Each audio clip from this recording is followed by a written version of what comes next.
In this video, I want to talk a little bit about price cycles and trends. I've had a couple of comments from the students who have been asking if it's time to get into the S&P. They're all excited. They think the stimulus is coming out. They also say the virus vaccine is getting ready to come out, and that should be bullish for the market. Well, in my opinion, that's what's driven the market up, is the anticipation of these events. And so that's why the market is shooting so high. And we have a little saying in this industry, buy the rumor, sell the fact. So buy the rumor would be, hey, we're going to have a big stimulus, everything's getting excited, and then we're going to have a vaccine, everything's getting excited. And then when the fact comes out and the knowledge is known about what it is that's going to happen, we oftentimes, want to liquidate our positions or take short positions against that information, against the actual fact. So that's why we have this saying, buy the rumor, sell the fact. Now, that said, this market has been shooting straight up as we've all been watching. And I want to go and do a little bit of price cycles and trends on this thing. And we're just going to do some simple counting and measuring. And we want to take a look at where this market's at in the overall cycle of what the market's done in the past.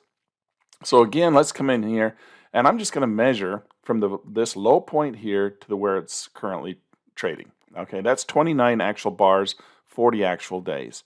Okay, 29 bars. So we're going to come in here and let's do a little simpler one. Let's go from the low here to this peak here. This peak here, that's 17 days. And if we do from this low here to where it's currently trading, that's 13 days, okay, or 13 bars. I'm going to count the bars, not the actual days, because those are weekends. So the top is trading days, the bottom is weekdays. So 13 actual bars, 29 actual bars, 12 actual bars. So that's kind of this last trend, and that's kind of how it's played out through here. Let's come in and let's just go back in history and take a look at what the past trends have been. So from this low to this peak, that was 13 bars. Okay, do we see that? Well, there's another 13 bars right there. There's 12 bars right there. So 12 bars, 13 bars, the market has a tendency to want to fall after 13 bars, 12 bars. Let's go back and see, a little bit further back. Let's go back and measure this big long trend here, because this is kind of the same distance as this one, right?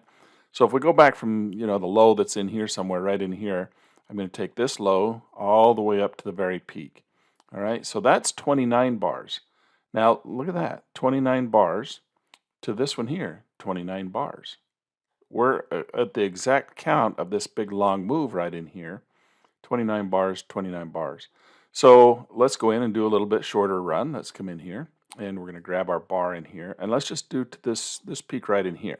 So this little shorter peak from here to, let's say, right there, 13 bars. Look at that. This was 12 bars, 13 bars, 29 bars, 29 bars, 13 bars.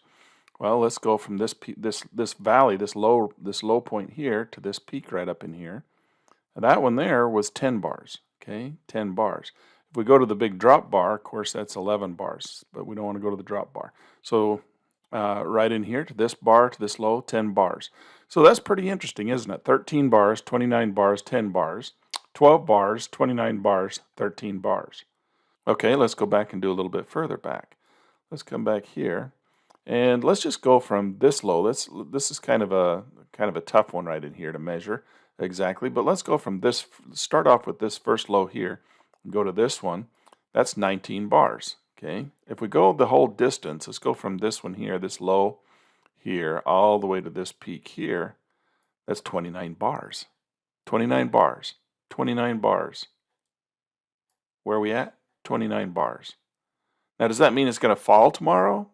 No, that's not what I'm saying, but it's very precarious, right? It's very precarious. Okay, let's come in here. From this one here to this peak here, 19 bars. Okay, 19 bars. All right, so when you start seeing the same numbers show up time and time again, let's go from this low here to this peak here, 11 bars. Okay, right in there with that other, we got a lot of 13 bars in here for shorter ones. Let's go to the next one here. Let's go this little one here. This is going to be a little short one, so we're going to get a little 8 bar in there. But let's go all the way from this first pullback here all the way to this high peak right up in here. 20 bars, 20 bars, 19 bars, 19 bars, 13 bars, 29 bars. So that's very interesting. This is the rise in price from coming up out of that corona low in there.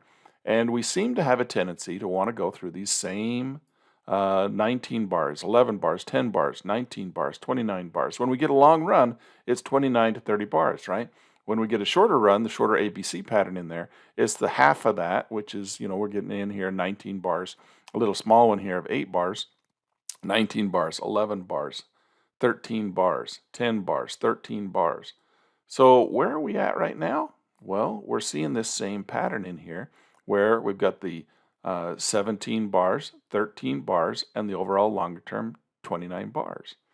So this thing looks to me like I don't want to be a buyer up here. Certainly don't want to be a buyer up there just because, past history tells us that this market likes to move around 29, 30 bars, and then it likes to have a pullback. Now, how big's the pullback? Sometimes in here, and in some of these cases, the pullback was not very big. It's relatively small, and then it continued to rally once again. So in this example, we had 29 bars. We had a small pullback, and then we went 29 bars again, another big rally. That could definitely happen again here. But right now, I don't want to be a buyer. Nothing says that this market can't continue higher and that we're going to see a continuation of the uptrend. We do have all those fundamental reasonings why this market could continue to rise, as I mentioned before. The vaccines are coming out. Everybody's excited about the stimulus package coming out. There's all kinds of things. There's all kinds of good news or good reasons why this market continue higher.